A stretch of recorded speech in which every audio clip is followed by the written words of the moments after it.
Hi, so I was pretty late into it. I finally watched The Last Jedi. I didn't leave it this long because I'm not that bothered about it. It was more because I was increasingly apprehensive about it. Also, I don't really like to go when there's going to be really busy, so I usually like to leave it a bit. I'm fairly patient, chap. Now, I want to sort of split this into two parts. The first part is just my review of The Last Jedi, as honestly as I can, having just watched it. And the other part is going to be where it leaves me in terms of Star Wars lore. And I say where it leaves me, different people have different opinions on this. So in terms of The Last Jedi film, I was disappointed. It was really weird. I'm not one, by the way, who follows the trend when it comes to, oh, lots of people didn't like this film, therefore I won't like it. For example, I loved the Warcraft movie, and that, you know, didn't get a lot of audience appreciation, should we say. There was decent critical acclaim for it. You know, critics liked it, or some critics liked it. But it has to be said, lots of the audience didn't. This was sort of the same thing. It had very strong approval ratings from critics, not so good from the audience. But again, that doesn't really influence me. However, it was more than just people saying that they didn't like it. After all, you could say that about the previous 4 films as well. All of the prequels came in for scathing attacks. Some of it, you know, valid. The last one, Episode 7, I actually liked Episode 7. Sure, it was very basic. It was wall-to-wall nostalgia for the most part. But it was a decent, solid Star Wars film. But The Last Jedi, yeah, I just had this feeling. It was just the way certain things, and I was staying clear of spoilers. I wasn't looking at what people were saying specifically about it, but just some of the things got me a bit worried. I remember I'm driving there just this morning, and I'm thinking to myself, it was almost like a chore. I was doing it as a chore, and I thought, well, a lot of people, it's the hype of Star Wars, those chills that go when you see the Star Wars logo basically go back and the music starts up and the prologue effectively rolling across, it's those initial chills and all that hype, and maybe it just doesn't live up to the hype. I mean, I'm sure that's what most of the criticism is. So I went in there thinking, well, it's probably not going to be that bad, but it's obviously not a belter either. Also, I'm very well aware, the Star Wars are done as trilogies, aren't they? And the middle trilogy is one of those ones where it all has to go a bit wrong for the Alliance or the Rebels or whatever you want to call them, the Republic. It all has to go a bit wrong for the good guys. There has to be some sort of moral victory at the end. You can't have a proper decent victory because it's got to lead into the third film. This film, I don't think, did that. It didn't lead into the third film in the same way that Episode 2 did and the Episode 5 did. I'm not even going to compare it to Empire Strikes Back. It doesn't hold a candle to it. To be fair, it wouldn't have to. It wouldn't have to. But it was disappointing. Now, there were some really good things about it. As a film, a lot of it was pretty good. There were some stunning sequences in there. But as a Star Wars film, quite a lot of it didn't really gel. Now, I am going to say here, because I'm going to start talking about it properly now, there are spoilers in here. I've put it in the title as well. I'm not going to do a bit like Boogie where it does spoiler-free and then spoilers. No, it's just full-on spoilers. So, there were several things that were disappointing. First of all, the whole thing with Luke Skywalker basically sulking throughout the film. And I can sort of see why some people, because there was a bit of a petition, and it wasn't a huge number of people considering how many Star Wars fans there are, but I do know there was a petition got up to have it removed from canon. Well, that's obviously never going to happen, because it's a film. The one rule of Star Wars lore is the films are the 10 Commandments, basically, although there's 8 of them at the moment now. They are where it's at. So anything that it contradicts, the films take precedence. It is in the lore now, and that's all there is to it. And I'm not even going to blame Disney for this. Obviously, it's easy to just blame Disney now for anything that's gone back. The fact of the matter is there were things that people weren't happy about in the first 3, the prequels, and that was George Lucas, the guy who came up with the whole thing. But yeah, the whole thing with Luke just basically sulking. He had a failure there, and and he just basically shut himself off for the Force. That didn't, really make a lot of sense in terms of anything at all.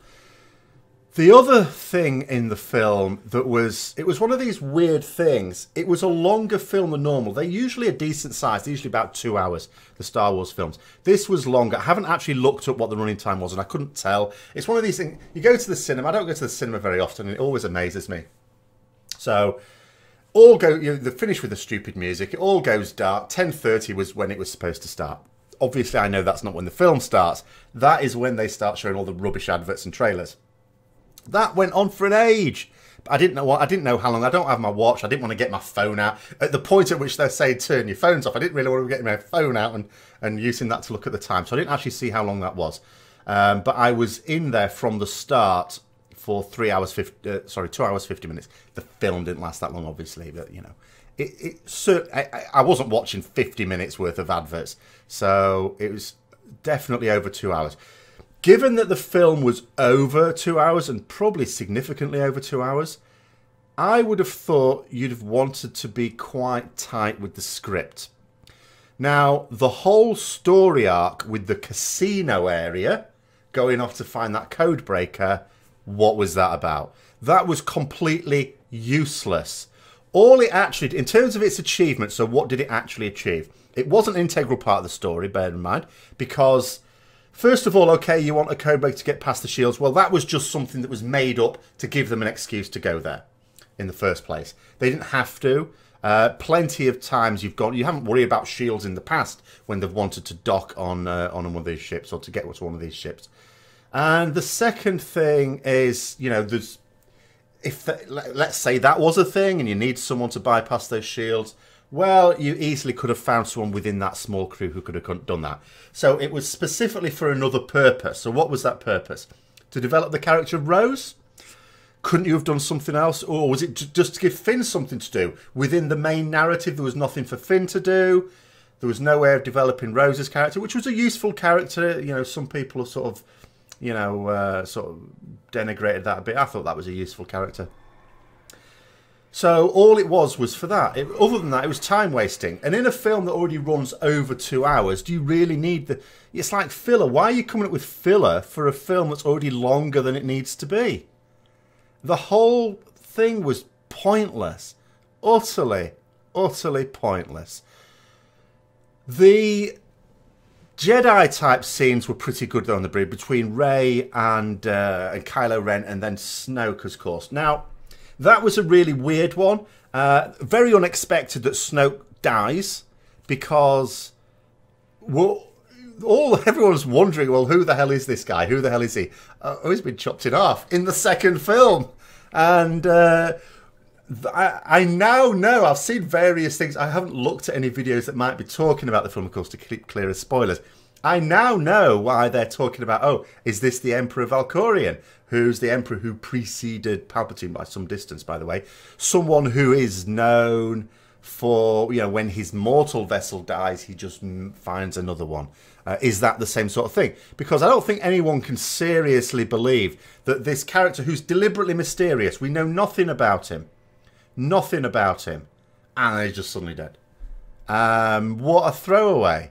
So there has to be something coming for that. The only problem is, I don't think anyone seriously believes that anyone's thinking about the long picture here. It's almost like these films are just being done one film at a time. It's like one of those things on a forum where someone starts a story and then another poster continues it, and you keep doing that. And there's no plan, it just runs its course. It does feel like that. Not least of which, because the film doesn't even set itself up for the sequel. I know at the end of it they're going, oh yeah, we're going to start off this spark, rebellion, blah, blah, blah. No, what? There's nothing that tells us that's what they're going to do. At the end of, say, episode 2, we sort of knew what they needed to do. It was a cliffhanger type thing. At the end of episode 5, Empire Strikes Back, we sort of knew what they needed to do. They sort of said, we knew what their next step was going to be. We don't know that here. It's like, there's just a band of idiots. These are lunatics, space bums now. That's what the Rebel Alliance is. Obviously they're going to make a third film and they're sort of going to make it fit on. But, there's nothing that makes me think, oh, I can't wait to see what happens next. Because what? Nothing happens next. As far they could have ended that, and that could be the end of the series. And it's like, oh, that'd be fine. There's no loose ends to tie up, really. Almost seems to me. Almost seems to me. But the fight scene, I mean, as I say, as a film, pretty good. The space sequences were really good. The idea of the cruiser doing a really short, light jump into the main ship, the flagship of the First Order fleet, that was good, but also weird. Because, and I can't be the first person, I have to say, I'm sure loads of other people have talked about this as well, because it's so obvious to anyone who is into Star Wars at all. If you could do that and cause that much damage, why don't they do it all the time? Because you don't need a huge cruiser to have light speed facility. The Millennium Falcon's got it. You can have fairly small ships that can have a hyperdrive. So why don't they deliberately design little ships, automatic ships, don't put a kamikaze pilot in it, automated just to do that, these short hops? I mean, it's got to be a computer that calculates it anyway, not a person at the helm. That sounds like a brilliant weapon to me. Why has that not been developed? So I don't get that at all. That to me either shouldn't be possible or someone should have come up with that idea a long time ago. So that one was very, very baffling. In terms of the creatures, there was a lot of talk about creatures. I mean, CGI again, CGI gone mad, but it actually looked pretty good. You sort of bought it in a way that, you know, thankfully we've moved on a lot from the prequels. Prequels, you know, George Lucas pushing the boundaries, and, you know, as he did for the first films, but for the first films when he was pushing the boundaries of what you could do with a science fiction film, it really pulled it off.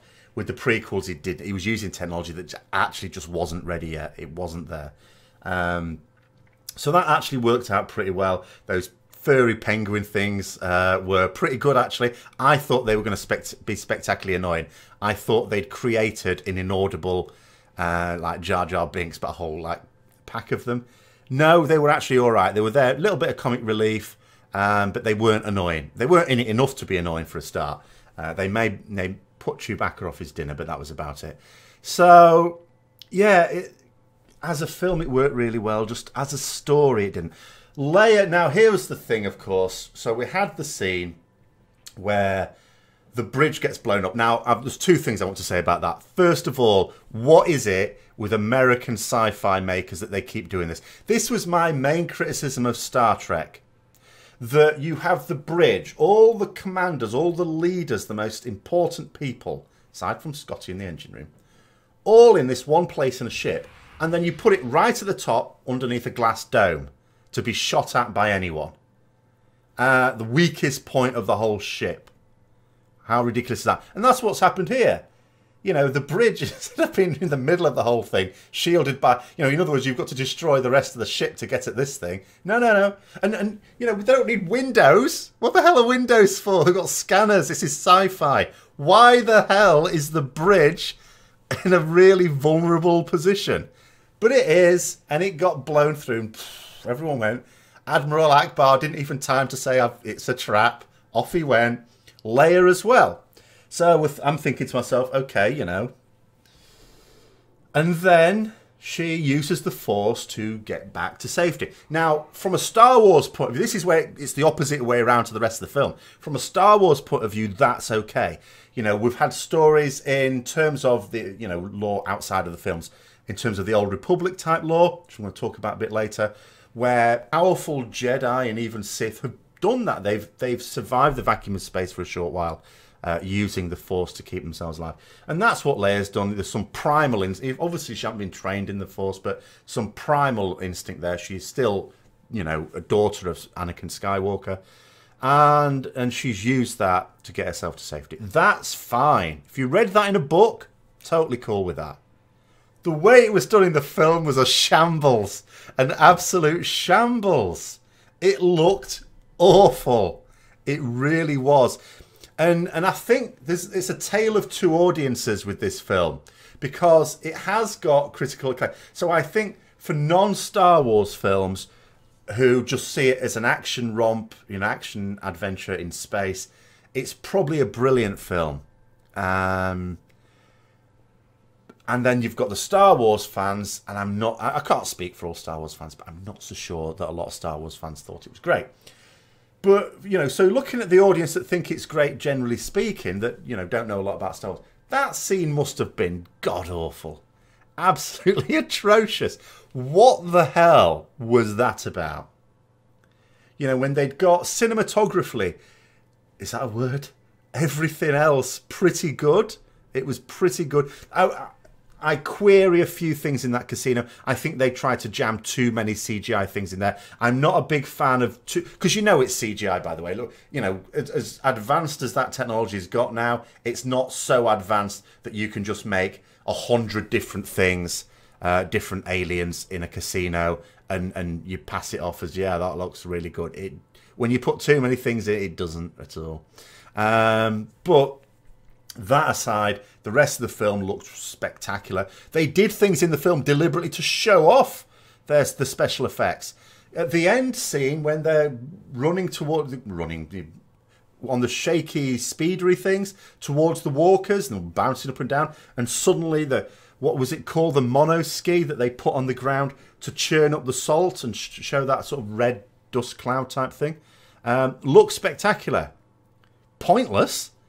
Who the hell designs a hover ship with a stick that comes at the ground? What was that supposed to be for? You know, is it for ploughing crops? Is that what they're for? Why is it in a rebel base then, in the middle of a salt lake? So that made no sense. But again, you can see what they were doing. They're showing off with special effects. That's the whole purpose of that thing. It was there specifically to show off with special effects. Given that, why did they do such a bad job of the Leia using the Force to save herself? I cannot imagine. I cannot imagine. But so it's not one I would go and see at the cinema again. It's also, I mean, when it comes out on DVD, I would probably be slow to get. In fact, I'll be honest. Probably the next time I will watch it is when Episode 9 is about to come out, and I'll probably watch 7 and 8 just before it. But I don't think I've really missed anything. As I say, the best part of the whole film really was the encounter between Snoke and Rey and Ben, or Kylo, whatever you want to call him, Kylo Ren.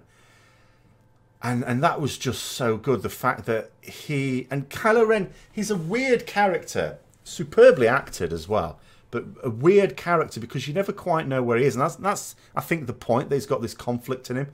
But to me, the conflict doesn't seem to be between the light and the dark side.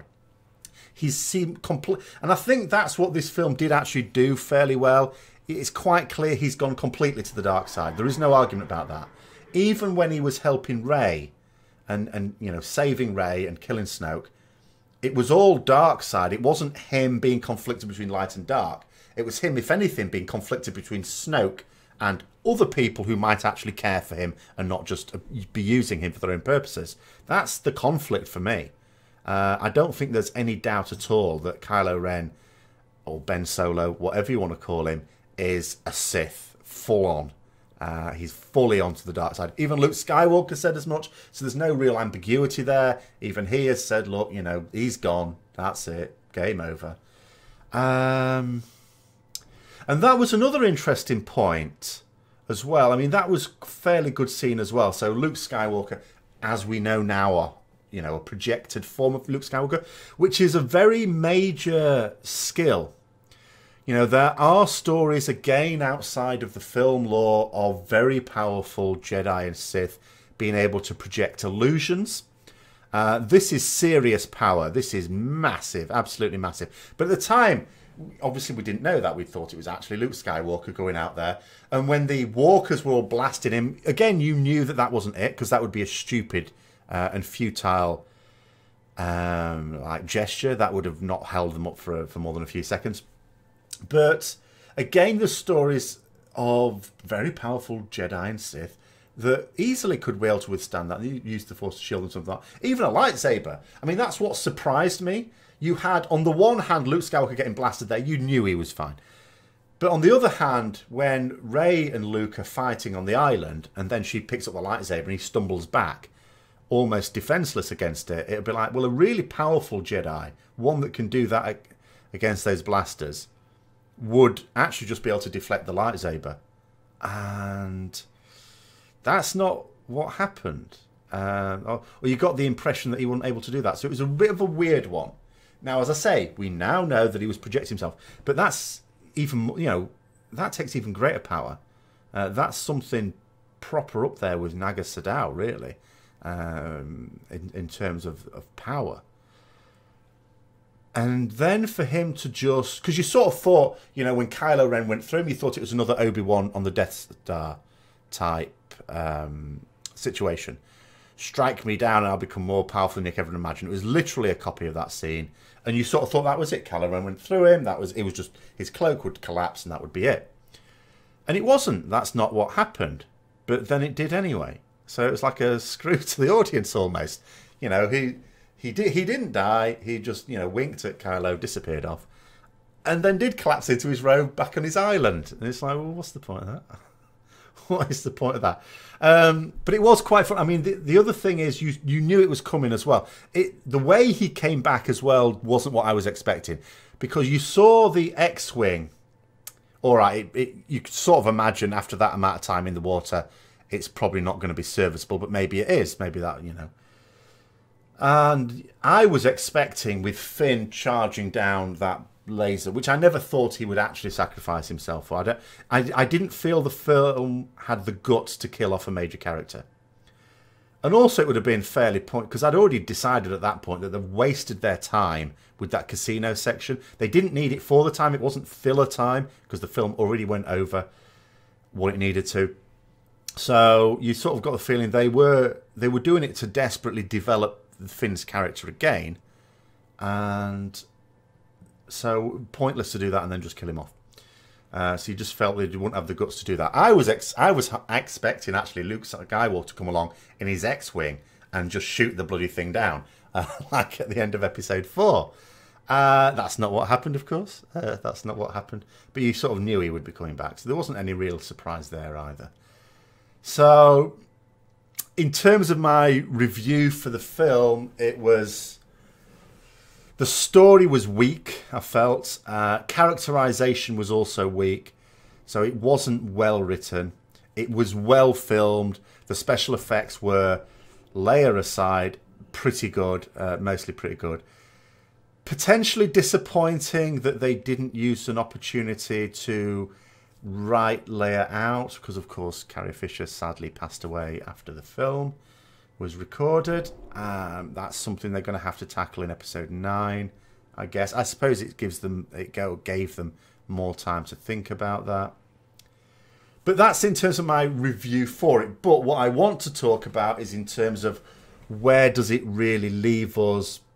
Because I feel it's a bit silly to keep getting annoyed that the story of Star Wars as we know it has been tainted almost. Now, I also have a few opinions about this. The first of which is, George Lucas... This is not like it was a brilliant franchise and we all loved it to bits and then Disney took it over and all went to hell. That's not what happened at all. Episodes 4, 5 and 6... if we're going to be honest, I love them.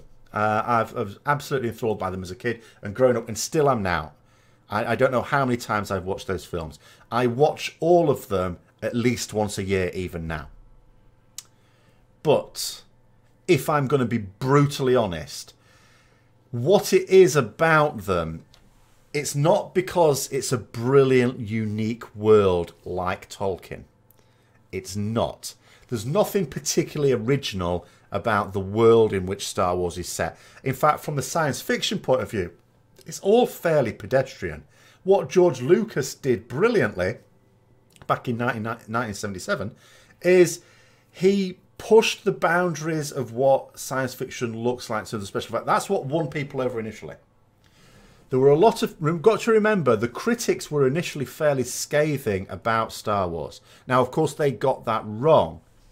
But possibly you couldn't blame them. Because even Episode 4, as it's now known, the first Star Wars film, was the dialogue brilliant? Not really. The characters were pretty good. But then again, what was the major premise of it? It was basically King Arthur in space. The concept of the Jedi and the lightsaber, they were totally unique, and that, you know, really fueled the imagination. And that was fantastic. It was a fantastic film as well. It had great pace. It had great scenes. Empire Strikes Back. Again, remember that George Lucas wasn't fully in charge of that as well. And that was absolutely brilliant as well. Because here we had a film where basically the bad guys win. Ultimately, there's a little moral victory at the end in that Luke, who put himself in danger, let's face it, didn't die or turned over to the dark side. That was the little... And that's what I mean about Empire Strikes Back, not having an actual victory. It was a moral victory because they didn't actually win. He lost his arm and his father's lightsaber. Of course, that eventually came back, although we've broken it again in Episode 8. But no, you know, the Alliance didn't win. The Rebels didn't win. Han Solo still went off. And you know, the best that can be said is that Luke didn't get captured. Well, if he hadn't have gone to Cloud City in the first place, he wouldn't have been captured.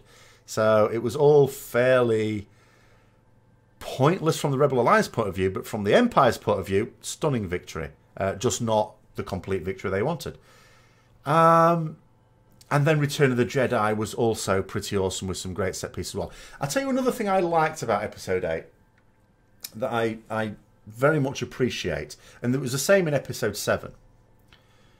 Because I often think about this, especially when I watch Return of the Jedi, the fight sequence between Luke and Vader at the end. And then you compare it to the lightsaber duels in the prequels.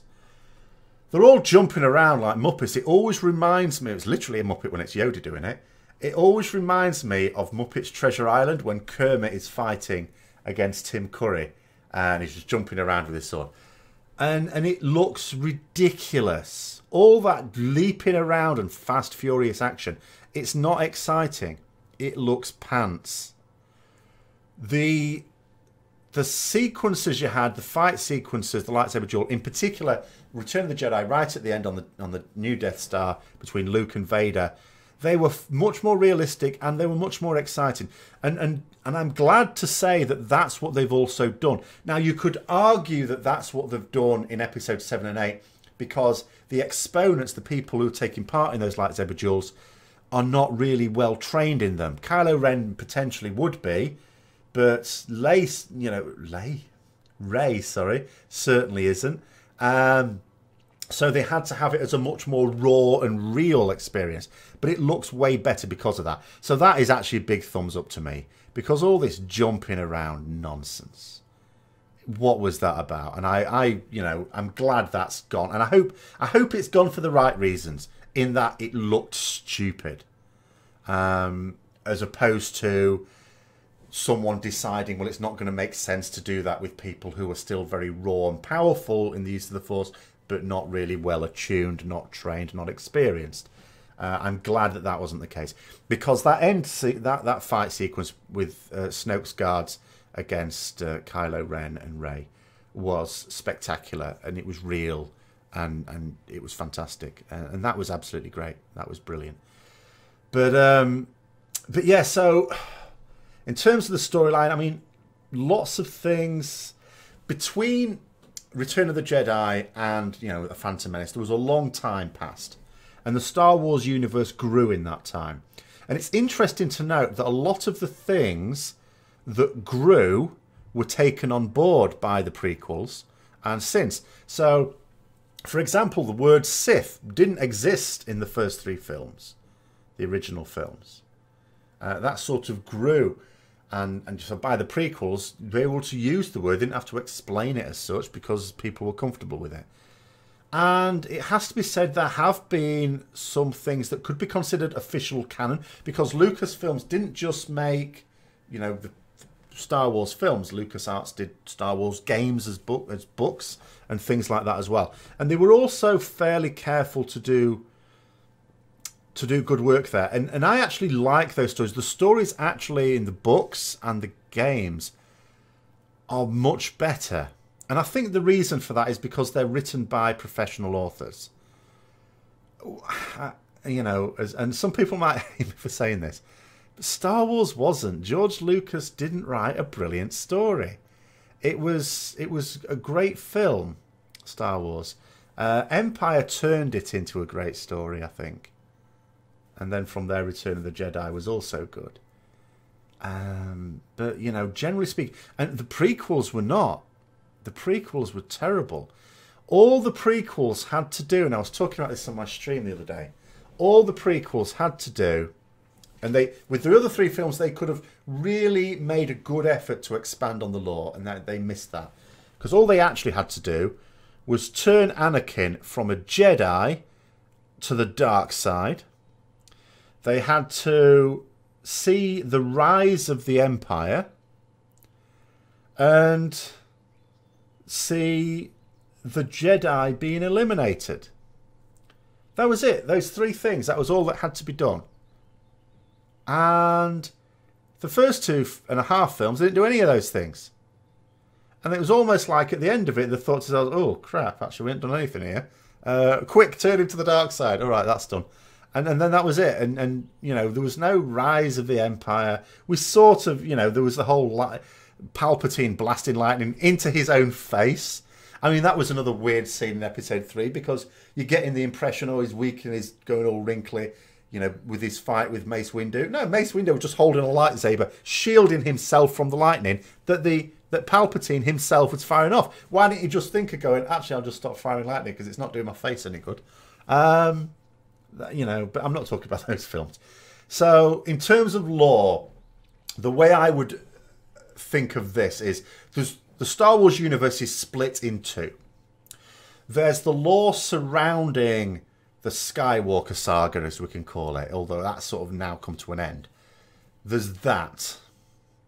And then there's all the old stuff that arose from games and books. The Old Republic.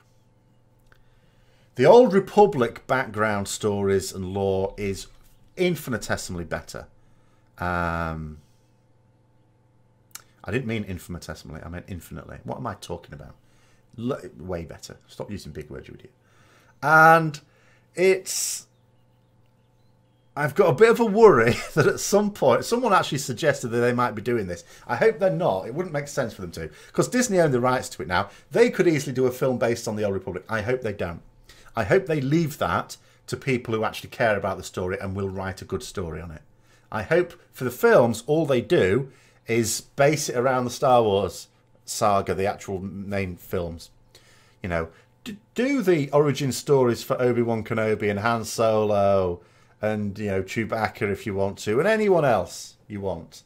You know, I don't care. I'm not going to watch them. They'll be crap. That's fine.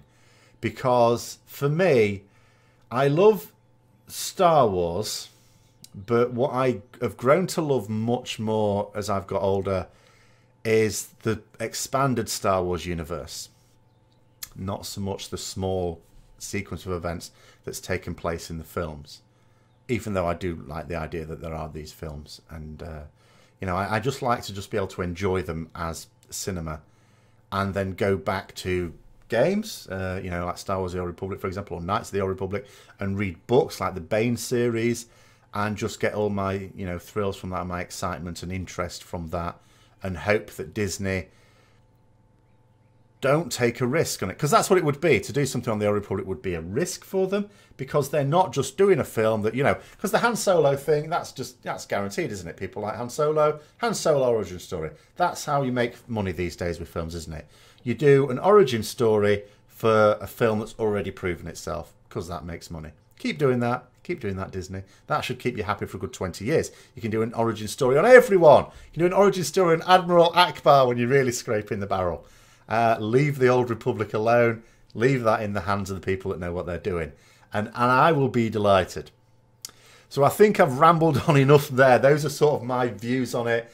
It was really disappointed. It's not got me at all. Looking forward to. I don't mind that the third film won't be coming out for some time. You know, normally at this point you'd be thinking, oh, I can't wait for it. It's going to be a couple of years. I mean, the original lot, it was 3 years between them. I don't care. I'm really not bothered. And when it comes out the cinema, I may not watch it at all. I sort of know I probably will.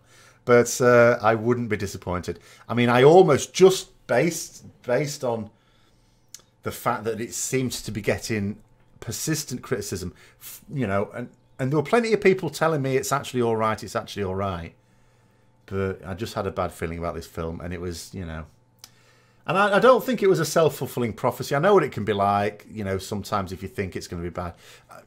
Although it's usually worse if you think it's going to be great and it's not. Because sometimes a good film can seem bad if you thought it was going to be a great film. You know how what they say, if you're expecting a kick in the balls, then a slap in the face is a victory. So sometimes it actually helps with a film to go in with low expectations. Didn't at all in this case. Although, if I'd have gone in all really hyped, I'd have felt much worse about it. I'd have probably been much more scathing than I have been. So there we go. I'll leave you to it. Put your comments down below. I know there'll be some people that actually did like it, some people that didn't. If you did like it, say why you liked it. If you thought that I've been a bit unfair about the storyline or the characterization, again, let me know in the comments below. I'd be really interested to see that. Because I haven't really seen anyone's comments yet. I've literally just got back from the cinema. I'd been avoiding other people's comments in all this time. So let me know what you think so I can actually start reading a few. And until next time, I'll see you later.